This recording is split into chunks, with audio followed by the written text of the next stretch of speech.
دنیا میں ڈوب کر روشنی نہ تلاش کریں، بلکہ قرآن کریم میں ڈوب کر حکمت کے موتی تلاش کرنا فرض ہے ہر ایک احمدی کا،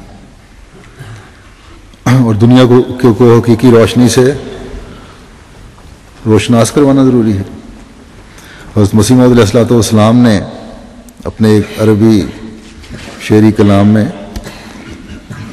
حضرت صلی اللہ علیہ وسلم کے نور کو اس طرح بیان فرمایا ہے۔ ایک شعر میں فرماتے ہیں کہ نور من اللہ الذی احیا العلوم تجددا المصطفیٰ والمجتبیٰ والمقتدیٰ والمجتدیٰ، وہ اللہ کا نور ہے جس نے علوم کو نئے سرے سے زندہ کیا، وہی برگزیدہ اور چنیدہ ہے جس کی پیروی کی جاتی ہے اور فیض طلب کیا جاتا ہے۔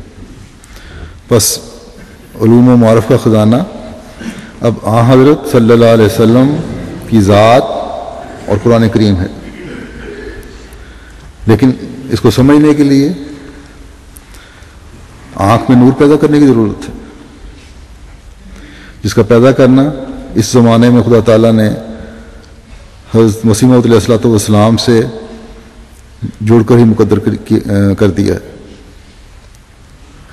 بس خوش قسمت ہیں وہ جو اس نور کو حاصل کرنے کے لیے آپ کی بیعت کا حق ادا کرنے والے ہیں۔ حضرت مسیح موعود علیہ الصلوۃ والسلام یہ بیان فرماتے ہوئے کہ میں نے یہ مقام کس طرح پایا، فرماتے ہیں کہ میں ہمیشہ تعجب کی نگاہ سے دیکھتا ہوں کہ یہ عربی نبی جس کا نام محمد صلی اللہ علیہ وسلم ہے، ہزار ہزار درود اور سلام اس پر، یہ کس عالی مرتبے کا نبی ہے، اس کے عالی مقام کا انتہا معلوم نہیں ہو سکتا، اور اس کی تاثیر قدسی کا اندازہ کرنا انسان کا کام نہیں۔ افسوس کہ جیسا حق شناخت کا ہے بجز اس کے مرتبے کو شناخت نہیں کیا گیا۔ وہ توحید جو دنیا سے گم ہو چکی تھی، وہی ایک پہلوان ہے جو دوبارہ اس کو دنیا میں لایا۔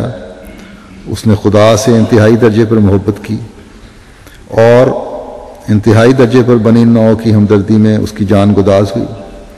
اس لیے خدا نے جو اس کے دل کے راز کا واقف تھا، اس کو تمام انبیاء اور تمام اولین اور آخرین پر فضیلت بخشی، اور اس کی مرادیں اس کی زندگی میں اس کو دیں۔ وہی ہے جو سرچشمہ ہر ایک فیض کا ہے، اور وہ شخص جو بغیر اقرار اور افاضہ اس کے کسی فضیلت کا دعویٰ کرتا ہے، وہ انسان نہیں بلکہ ذریت شیطان ہے، کہ اب جو کچھ ہے وہ حضرت صلی اللہ علیہ وسلم سے منسوب ہو کر ہی ہے۔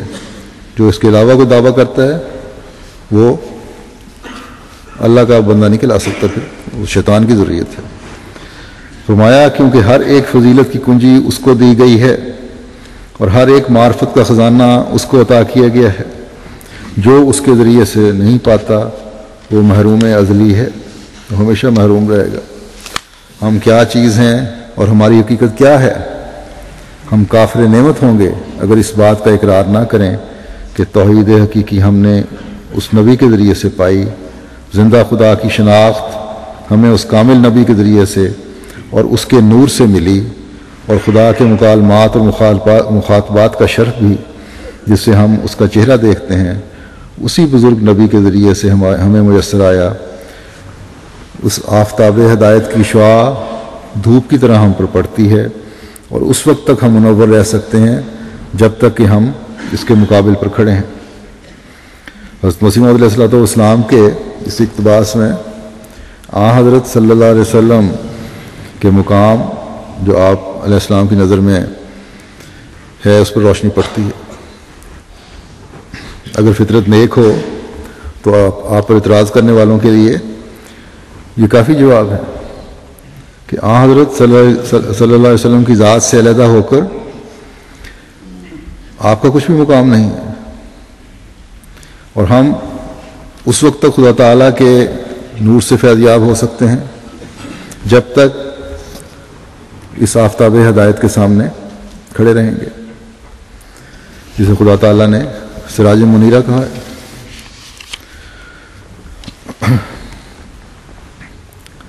سورہ مائدہ کی آیت 17 جو میں نے پڑھی تھی، دوسری آیت، اس میں پھر خدا تعالیٰ فرماتا ہے کہ یہ دو نور ہیں، ایک حضرت اقدس محمد مصطفیٰ صلی اللہ علیہ وسلم کی ذات اور دوسرے قرآن کریم۔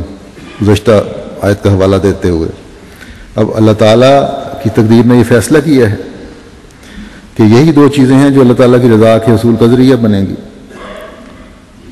اور ہیں، اور یہی دو چیزیں ہیں جو سلامتی کی راہوں کی طرف لے جانے والی ہیں۔ جو اللہ تعالیٰ کی رضا کے حصول کا ذریعہ ہیں، سلامتی کی راہیں کیا ہیں؟ یہ خدا تعالیٰ کے تک پہنچنے کے یا پہنچانے کے مختلف راستے ہیں جو محفوظ طریقے سے خدا تعالیٰ تک پہنچاتے ہیں۔ ہر راستے پر شیطان بیٹھا ہے، لیکن سلامتی کی راہیں وہ ہیں جہاں اللہ تعالیٰ تک انسان شیطان سے بچ کر پہنچ جاتا ہے اور نور سے فیض پاتا ہے۔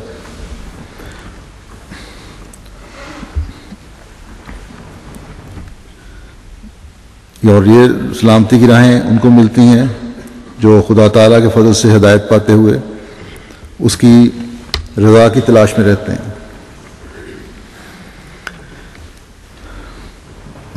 اس کے قدم پھر اندھیروں سے نکل کر نور کی طرف بڑھتے چلے جاتے ہیں، وہ صراط مستقیم پر چل پڑتا ہے۔ بس اللہ تعالیٰ اور اس کے رسول اور اس کی روشن کتاب سے فیض پانے کے لیے اللہ تعالیٰ کی رضا کی پیروی کی ضرورت ہے، یا اللہ تعالیٰ کی رضا حاصل کرنے کے لیے ان دونوں چیزوں سے جڑنا ضروری ہے، جس کا اللہ تعالیٰ کی رضا کی جو اعلیٰ ترین نمونہ ہے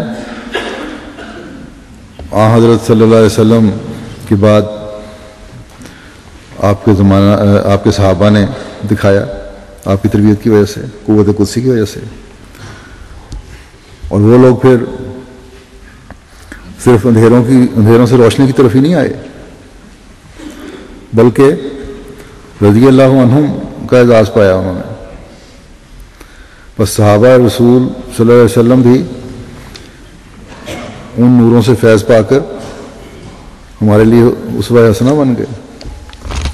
ان کے بارے میں حضرت صلی اللہ علیہ وسلم نے فرمایا کہ وہ ستاروں کی مانند ہیں جن سے تم راستوں کی طرف رہنمائی حاصل کرتے ہو۔ بس یہ لوگ بھی وہ تھے جو صراط مستقیم پر چل کر اللہ تعالیٰ کی رضا حاصل کرنے والے بن گئے۔ بس کیا خوش قسمت ہے وہ لوگ جنہوں نے حضرت صلی اللہ علیہ وسلم سے براہ راست فیض پایا اور اندھیروں سے نور کی طرف جانے کی منزلیں جلد جلد طے کرتے چلے گئے، اور اللہ تعالیٰ کی رضا حاصل کرنے والے بن گئے۔ اور پھر اللہ تعالیٰ نے اپنے وعدے کے مطابق آخری زمانے میں حضرت صلی اللہ علیہ وسلم کے عاشق صادق کو بھیجا، جس کو پھر اپنے آقا و متاع کے نور کا پرتاؤ بنا دیا۔